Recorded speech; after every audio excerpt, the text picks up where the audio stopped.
11 is the Locky School project update, and Lorraine's going to take us through that. Thanks. Good morning. Seems like we've used Thank you.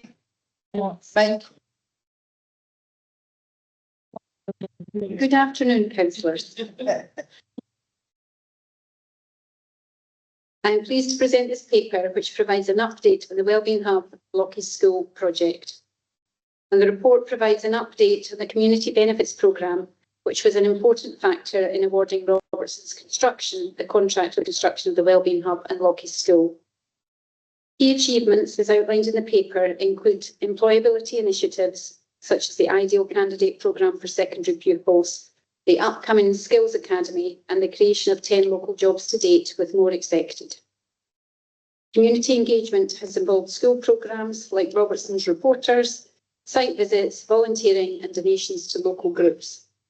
The project is also supporting local economic growth through investment in the local supply chain and partnerships with employability services to increase training and job opportunities. The report also provides an update on progress of the construction works. Construction has progressed well since financial close in October 2025, and despite the winter weather challenges are to relate to today, with the project remaining on track for completion in September 2027. The steel frame is now fully erected, with structural elements such as earthing and roofing near completion. External works have also commenced, including cladding, windows, and brickwork, brickwork is set to begin shortly. Additional progress includes completion of the car park and on-site preparation for future phases. So overall, the construction quality has been high, and it's been supported by strict passive house controls. For those of you who may not have been to the site, please do get in touch with us and we can arrange a site visit so you can see the progress firsthand, because it is absolutely astonishing when you see it. Further updates on the construction programme will be brought forward to council meetings in due course. And I'm joined by Ross today, and we're happy to take any questions on the report. Thank you. Okay, thanks, Lorraine. Do we have any questions? Councillor Coyne? Oh, yeah, there will be a question at the end of this. I mean, I've looked at the site. I've not had an official visit. I've looked at the site, been very impressed. I also know a bit about Robertson's work because of feeder unit up at Dollar Academy. I have been around that and I've talked to some of their guys. The most impressive. The whole thing is fantastic, really. I'm just wondering, what notice is the project getting outside the plaque? Is it making an impact? Thank you, Councillor Coyne. We're achieving significant interest from across the country on the project. We've done 2 news articles already for national publications through education and through health. We are being watched very closely by Sport Scotland and their facilities team, who are very keen to see how we're building it and how it will be used in the future. So both the operating model and the principle of passive house and full accessibility. So everybody's watching us at the moment, and the reports that we're going to produce at the tail end of that will go nationwide to everyone who's shown an interest as well. But it's been very, very positive so far. Good. Now you mentioned passive house, and that's an issue. That's a pretty strict set of criteria and quite hard to play up to. But I imagine, maybe you agree, that even if you can't meet the 100% specification, the fact that you can say built to passive house standards is almost as good, is it? It's almost as good. It's not what we're aiming for. We are aiming for a passive house certification, and so far we are on track to achieve that. Passive House Institute are engaged with us. They have a habit of changing the goalposts ever so slightly whenever we work through something like this. But the build quality that Passive House brings is so significant that by the tail end we fully expect to make the Passive House certification. So it's not acting as a distortion to the budget there? Absolutely not. The budget is fixed. It's a fixed price contract with Robertson's. Passive House was built into it at the induction stage of the DBDA, and that hasn't changed. They're still on track for that. I asked the question because you're saying they come in and they say this needs tweak, that needs tweak. There's not a cost attaching to that. Any tweaks that we do are subject to variations that go with it.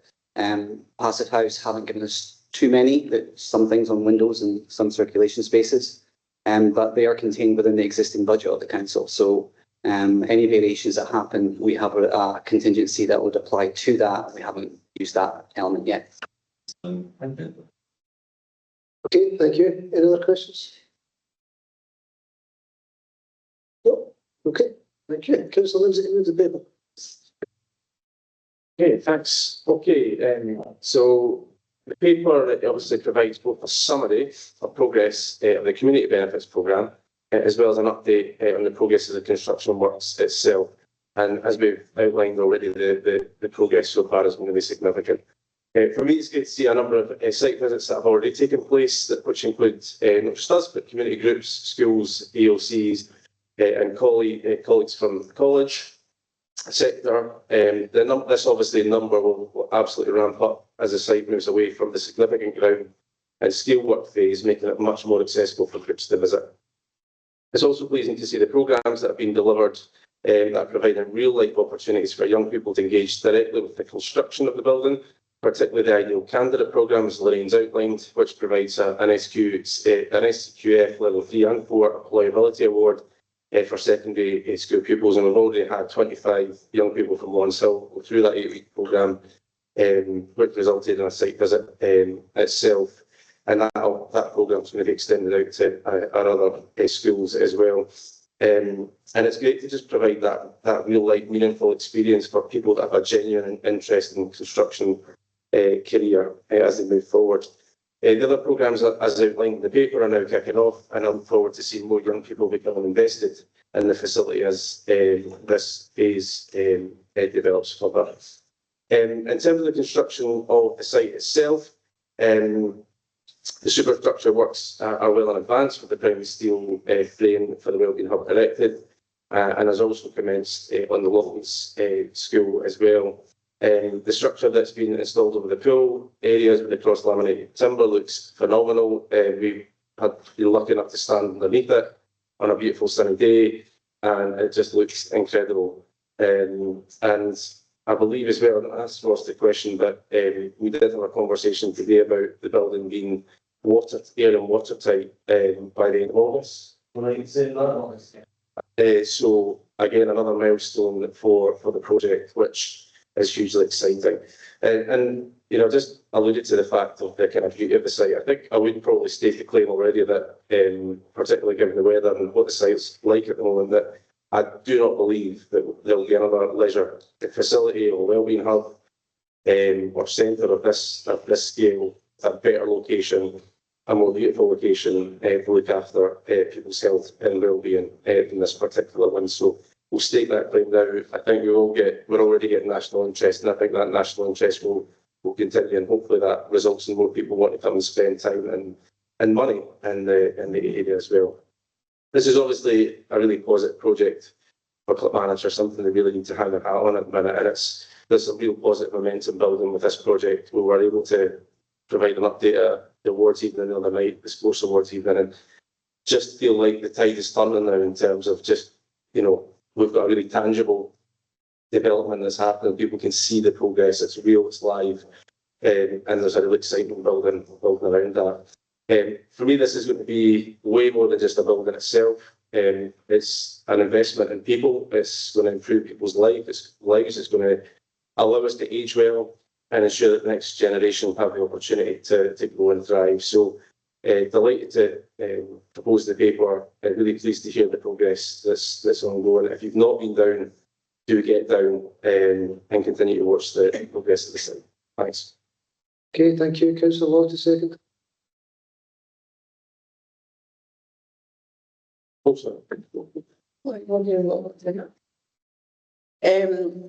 Thanks. This report updates Council on progress of the Wellbeing Hub and Lockie's school project, focusing both construction progress and the delivery of social value / community benefits.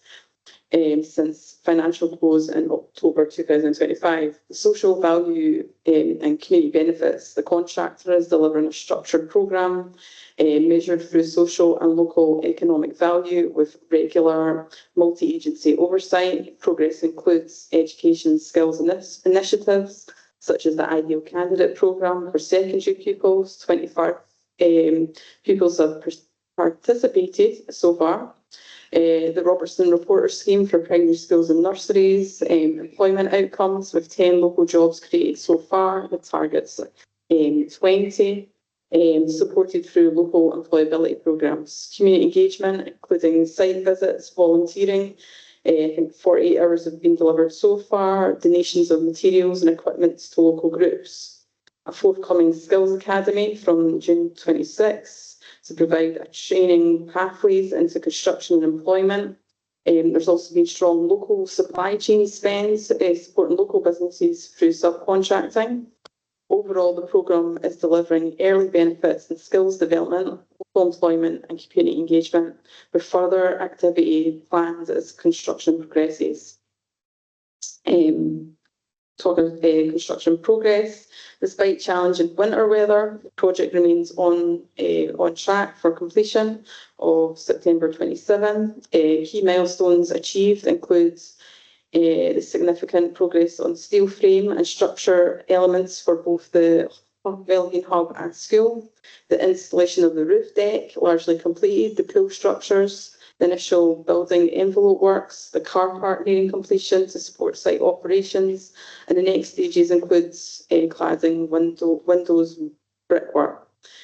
So overall, the project is progressing well with construction on schedule and community benefits being actively delivered, contributing to local employment, skills development, wider social value alongside the physical build. And I think just the pictures in themselves tell a huge story, and it's a really exciting phase that we're in just now.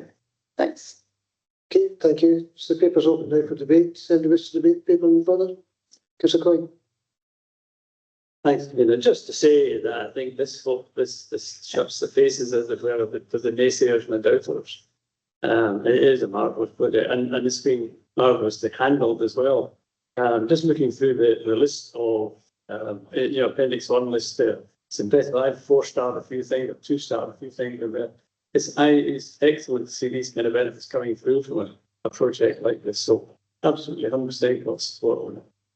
Thank you. Okay, thank you. Councillor McTaggart. The minutes. Wish to change the name? I'm going to let you off with that bad pronunciation, knowing that we were all up for going time watch in Scotland last night. Thanks, Kabira. And I mean, it's astounding that we're here talking about these pictures, talking about how wonderful this initiative is going to be. However, we should be talking about it amongst ourselves an awful lot. There's still loads of people out there that are going to want to talk about what Clackmannshire's getting a swimming pool, what you talking about. So I really would like much more publicity around this, especially now that we've got something actually growing out the ground that people can see and make it tangible. So I really would like to see much more widespread publicity so that everybody can enjoy this journey that we're on. Thanks, Camilla. Okay, thank you. Any other contributions? Councillor Lindsay, if you need to someone. Just very, very quickly. I mean, the only thing was just to draw on the points there. I think the project has been managed, led impeccably, and I think it is important to reference that from Lorraine as the project sponsor, Robbie overseeing, Ross adding so much value to the ownership and management of the programme. And it's not just again about the building, it's already the partnerships that we've built with local clubs, local people, reinstating groups, swimming clubs, etc. There's a huge amount of work that is already going on behind the scenes about partnership rather than just the actual construction of the building. So when you get into that detail as well, it's hugely exciting about what this is going to be and what it's going to deliver for local people. And yeah, I think, with the structure the way it is, I think it becomes live, and I think it becomes easier to sell to people. So I think that'll happen. There'll be people that 2 days before the place opens will realise it's happening, and we just need to accept that. That's the way it is sometimes. And I'm hugely excited. And the images that we've got now to showcase this, and the fly through that we've got a nice wee video to show that. Once that's out there, it's going to be really real to people. So bring it on. Okay, thank you. Papers, a paper for us to note. I'm happy to note the paper and its content. Thank you. Item 12 is the whole school transport paper. Collins, can you take us through that, thanks?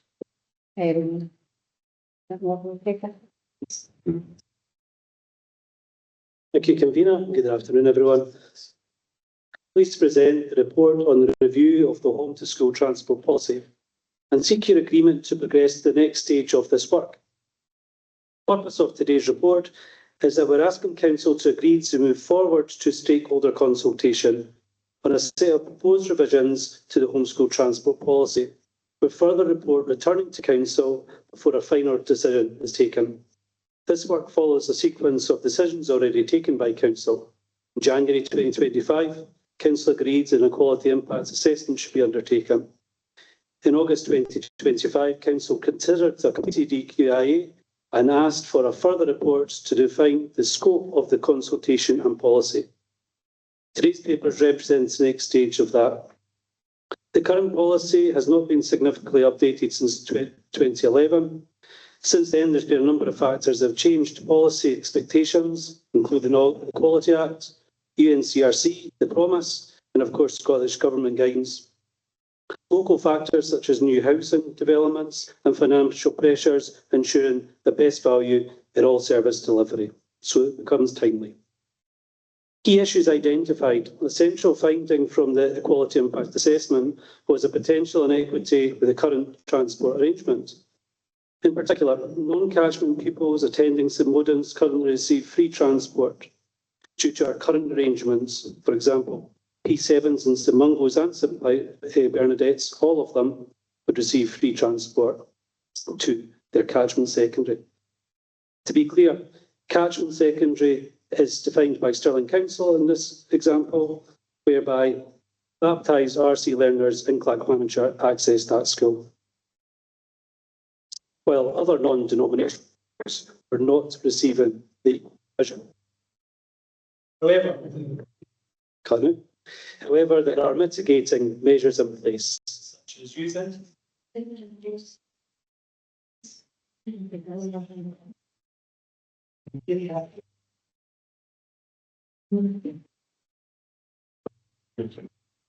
so wire for sign now.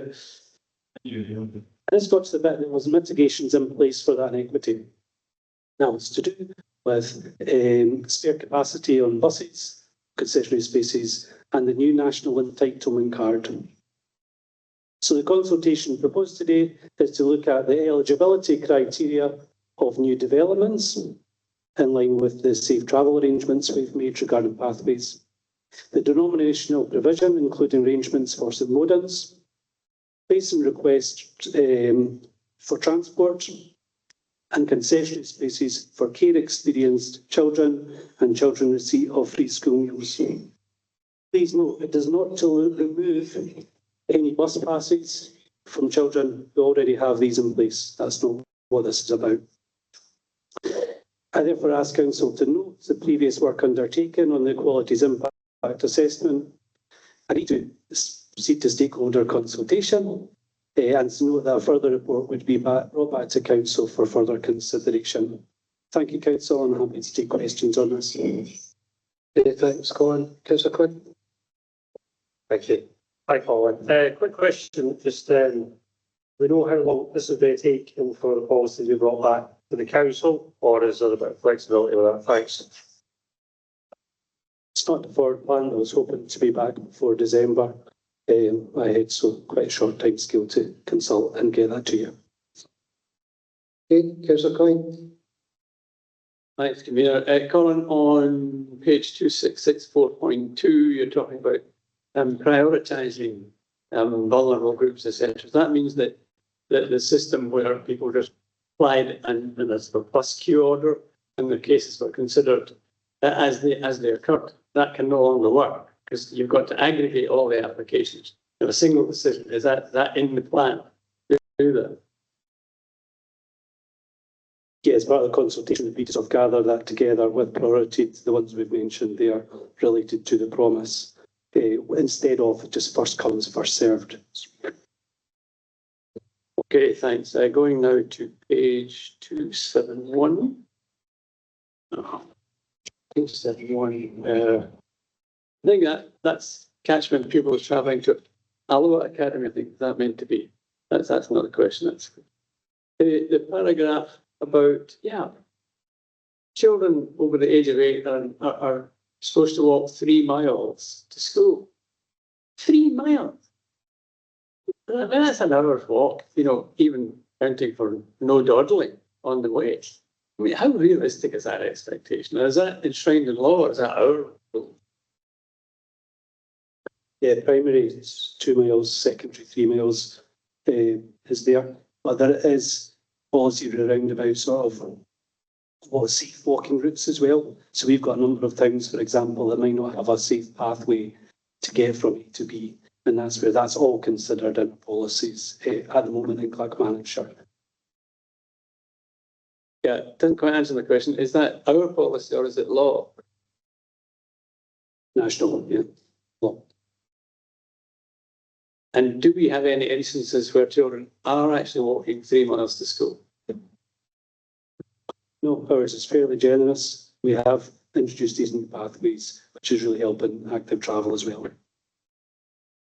Right. 274. Yeah, this is paying parental mileage as an option. What rate is that paid at? Who decides? Is that a national rate or is that our decision? And is it a better option for clinics to pay the parents rather than have to organise a service? I believe it's locally set. We have very limited uptake of that. It tends to be for learners with additional support needs where it suits the family's time rather than getting a taxi. Sometimes the parent acts as the escort for a child, maybe with complex needs or maybe mobility needs. That's where that's really used in the authority, so it's not widespread. But I can get that financial, actually, your question there about that cost to you. It's also just the thinking behind it. If someone's quite far out, and it's one kid that's being picked up by a taxi, that sounds expensive to me. And I just wonder if paying the parents a mileage charge would be, almost sort of forcing them into that. Assuming if you could do it, it might be a better option for the council. Maybe the numbers are so small it makes no difference. In small numbers, what we try to do is sometimes share taxis for learners with additional support needs that do that, and there's a bit of a collective approach to be cost effective. But to be clear, it's very cost effective to get parents and pay them parental miles for us. So we do that at times when it meets the family and our needs. Second last one. Oh yes, this is on page 275, just up in the section how to apply for a privilege pass. If a new eligible pupil requires a space, a surplus space may require to be surrendered. Have you actually ever had to do that? That sounds a bit rough. I can't think of an example to give you where you might do that as a kid might need an escort in a different arrangement. That's when it might come in, and it's just they can't cope with that independence for a whole host of reasons. I was thinking, think of the person who's getting tucked off the bus. How do you deal with that? Do you just say tough luck, or do you make another plan? You work with the family, make another plan, would be how we do it. I don't have an example to give you, to be honest with you, to work it out. Yeah. Last one. 278. Oh. Yeah. Oh. Well, it says viability of foster care. Does that mean to be availability? Yeah, all these questions are the old policy 2011. He's put 2 errors there already, and it was the Alva Alloa one and that one spelling error. So, yeah. time to revise it, I think. Okay, thanks. Any other questions? Okay, thank you, Colin. Councillor Lindsay, you move the paper. Thanks, Kevin. Thanks, Colin. The report seeks agreement to progress to the next stage in the review of the Holton School Transport Policy, including undertaking stakeholder consultation on the proposed revisions, in line with the commitment made in August 2025, which was following completion of the equality impact and Fairer Scotland assessment to ensure that the revised policy fully considers the associated financial, legal inequalities implications. The report also asks for agreement that a further report be brought back to Council, setting out the consultation findings and include a draft policy for consideration of the full implications before any final decision on future policy. So, as the current home to school transport policy, as we've identified, hadn't been significantly updated since 2011, Council decided last January to undertake an equality impact assessment of the transport policy. The complete EQIA was presented to Council last August, where Council agreed that a further paper be brought back to enable the Council to decide on the scope of any future public consultation on the revisions to the home school transport policy. And it was asked for the paper to outline the financial and inequalities implications associated with the options carried considered as part of that consultation. Now, the paper, obviously 3.0 of this report, outlines the further considerations and basically the steps that resulted on the back of that. So I'll not work that through because you can all see that. But the report, this report, brings forward the proposed next step to proceed to a consultation that will lead to a revised policy. So the aim of this proposal is to review and update the Council's homeschool policies to ensure that it remains fair, consistent and aligned to the current local circumstances and legislative requirements. Specifically, the proposal seeks to consult on the changes to transport entitlement for certain pupils in the Craigbank primary school catchment, particularly those who live close to the newly established safe walking route to Lawrence Hill Academy. It also aims to introduce a more equitable system for allocating concessionary school passes by prioritising pupils in the school rooms and care experienced young people. Additionally, the proposal intends to retain existing transport arrangements for pupils transitioning from St Mungo's and St Bernadette's to St Maun's High School to support continuity for 50 years. The proposal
Okay, good. There's a lot to say. I'm going to formally second, please, thank you. Just Okay, people's open for debate. Any wish to debate?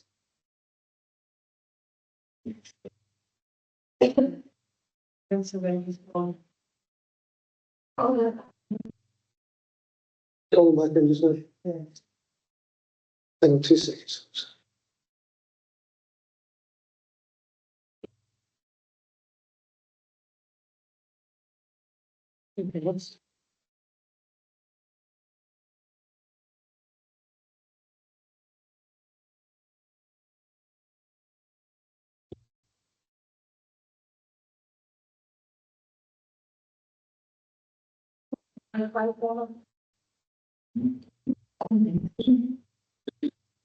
Okay, I'll just check again. Anybody wish to debate? Peter? No. Are we happy to approve? Yes. Okay.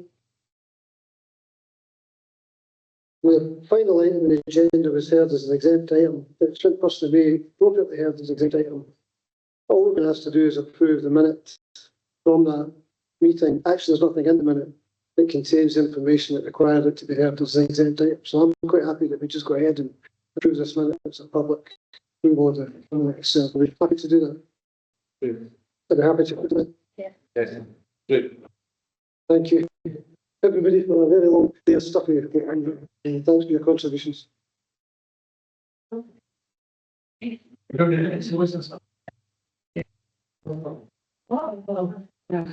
Just a minute.